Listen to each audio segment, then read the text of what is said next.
Bonjour à tous, et bien aujourd'hui on vous amène chez nous.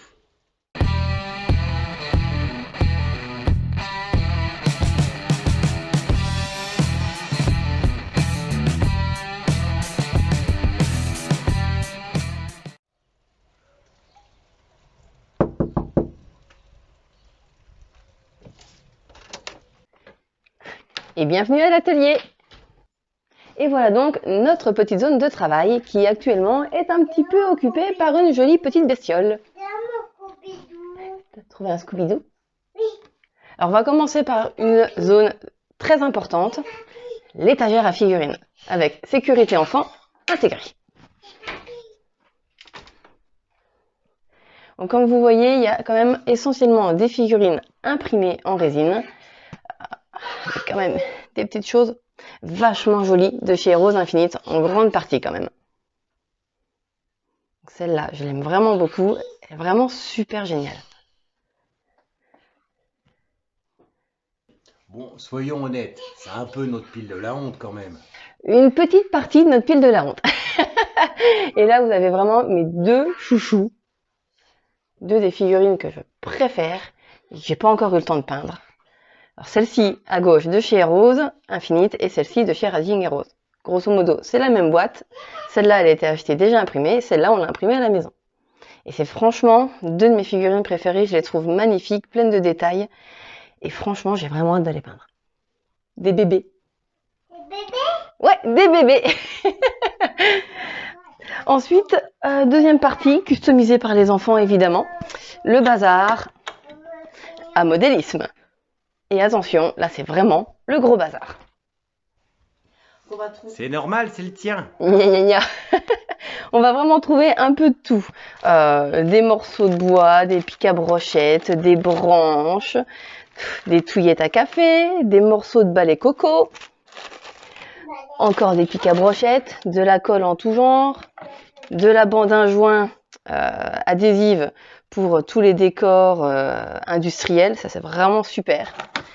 Des bouts de bois évidemment, du polystyrène, toutes sortes de cartons de diverses épaisseurs que je récupère un peu partout, emballage de white dwarf, cadeaux d'anniversaire, tout y passe, même les les collections Hachette, il y en a plusieurs. Oups.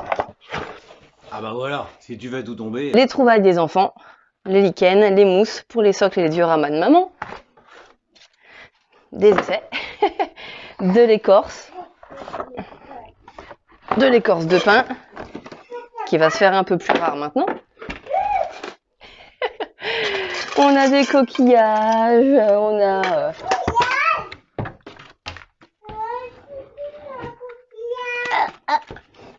des tonnes de bouchons en liège récupérés. Il y en a, j'en ai plusieurs boîtes entières. Ah, ça veut dire que t'as vu tout ça? J'ai T'as bien participé. De quoi nettoyer les pinceaux, évidemment.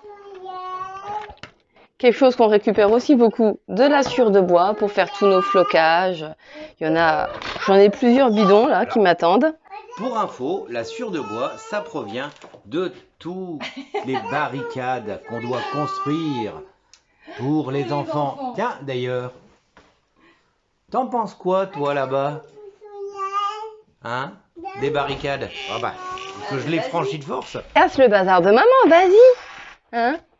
Donc on trouve aussi des morceaux de plexiglas, des morceaux d'emballage transparent pour faire des vitres. Plein d'emballages plastiques. Oui, plein d'emballages plastiques aussi qu'on trouve autour des cartons pour les socles et dioramas industriels. C'est vraiment super matériaux. Donc voilà, là c'est vraiment mon coin bazar.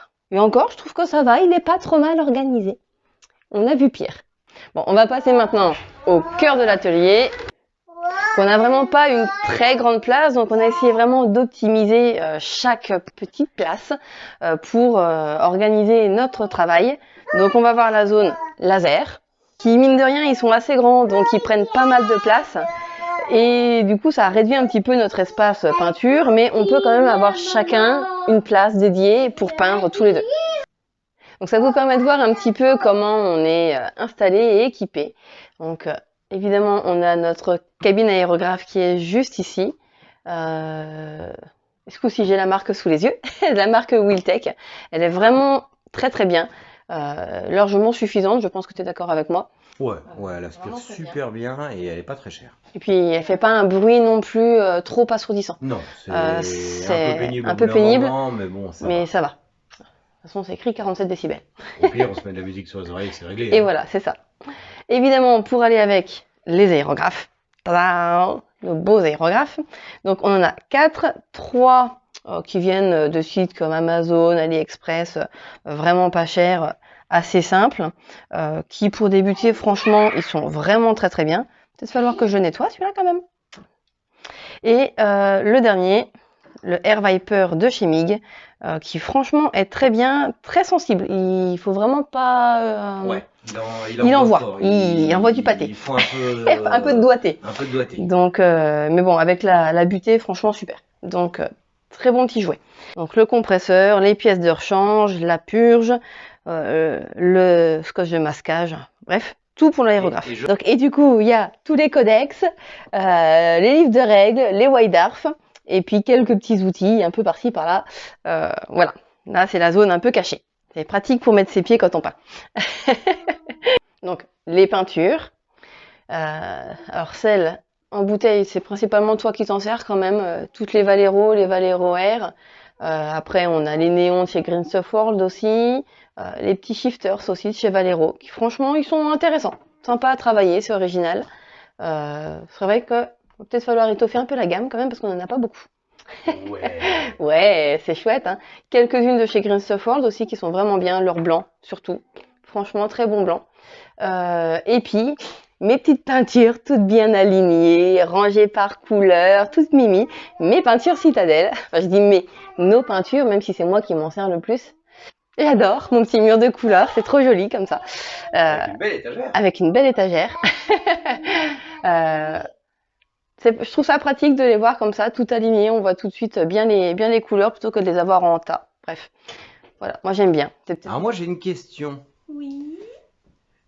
Alors il y a la roue des couleurs, ok. Oui, mais c'est quoi le truc au-dessus là, l'espèce de nuancier? Ça c'est mon nuancier à peinture contraste. D'ailleurs, depuis le temps qu'elles sont sorties, on n'a toujours pas fait les nouvelles. D'ailleurs, on les a toujours pas achetées non plus. Non plus. Donc voilà, il n'y a que les premières, les 36 ou 32 qui ont sorti en premier. Donc c'est vrai que c'est pratique, sous-couche blanche, sous-couche grise, sous-couche blanche, sous-couche grise. On peut voir que sur certaines couleurs, ça a de l'importance. Oui, c'est vraiment de l'importance. Sur d'autres, moins. Là, on voit bien. Sur d'autres, beaucoup moins. Mais bon, ça permet dès le premier coup d'œil de choisir la couleur, puisque comme on le répète souvent, la couleur dans le pot est plus claire que la couleur sur la figurine. Et c'est d'autant plus vrai avec les peintures transparentes, je trouve. Donc ça me permet au premier coup d'œil de savoir laquelle je vais mettre. Un petit peu d'image d'inspiration, j'aime bien aussi. Ça permet de laisser vagabonder l'esprit et de trouver des idées des fois. Alors ensuite, nos palettes humides, classiques, Army Painter, les simples, elles sont très bien. Franchement, ça va. En plus, on peut mettre pas mal de bazar à l'intérieur. C'est pratique, ça le cache, on le voit pas. Hop, c'est rangé, j'adore. Ensuite, les pinceaux Artis Opus, dont c'est principalement moi qui me sers pour l'instant.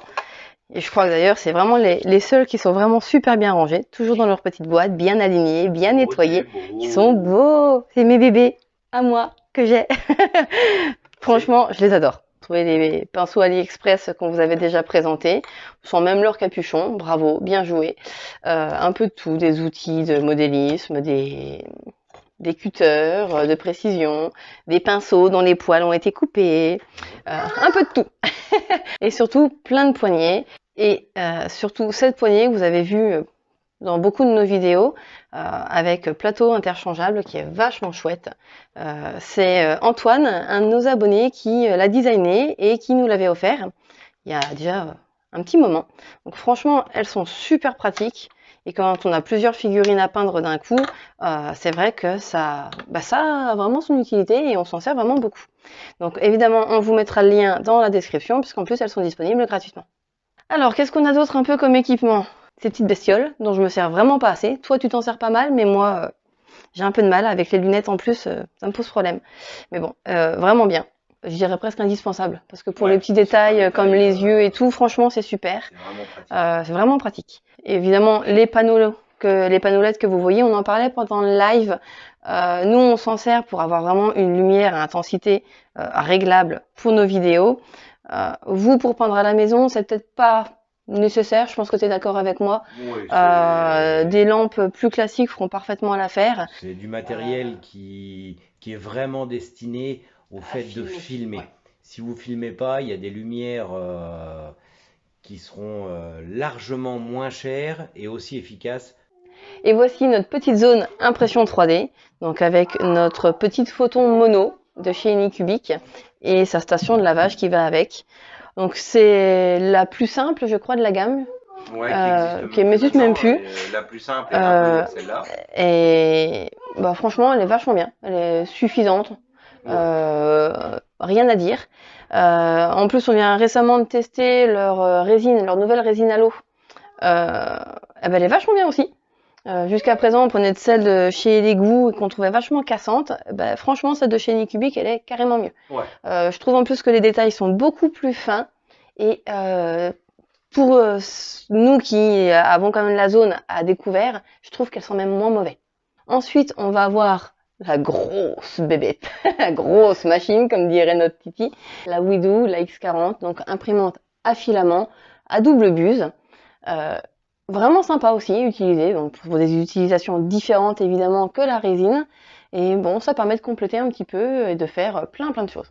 Alors, dernière zone de l'atelier qui est pas la moins importante, c'est notre zone de montage. Je pense que tu confirmes, c'est la zone où on passe le plus de temps. Ouais, quasiment, il y a certaines vidéos où on a mis plus de temps à monter qu'à travailler sur le filmage. Ouais, c'est vraiment un poste qui est très chronophage et qui, si on veut que ça soit bien fait, de toute façon on n'a pas le choix. Il faut y passer du temps. Donc là, on sous-traite un petit peu. Mais donc, on en parlait lors du dernier live. Nous, on monte avec le logiciel Movavi. C'est vraiment un super petit logiciel. Et ben voilà, on a fait le tour des lieux, le tour du propriétaire. Comme vous voyez, c'est vraiment un petit studio, un petit bureau. On a quoi, 400 mètres carrés maximum. Donc on est vraiment très loin des studios de la MGM ou de la Fox. Mais franchement, c'est largement suffisant. Et encore, nous, comme c'est pour filmer, on a vraiment besoin d'un peu plus d'espace que vous qui peignez simplement à la maison. Donc c'est vraiment abordable pour tout le monde. Et avec un minimum de place, on peut vraiment faire de chouettes figurines. J'ai oublié de vous présenter notre indispensable, le chat. Puisque d'habitude, le chat trône sur l'un des fauteuils et il est toujours sur nous quand on peint, quand on monte. Elle est toujours là. Donc c'est un peu notre mascotte. Alors, on a fait cette vidéo parce que vous êtes vraiment beaucoup à nous avoir demandé comment on était installé, ce qu'on utilisait. Donc cette vidéo, elle est là pour vous présenter notre atelier et notre matériel. Et du coup, j'espère que la vidéo vous a plu. Mais bon, là, c'est pas le tout. Maintenant, on passe au montage. En route.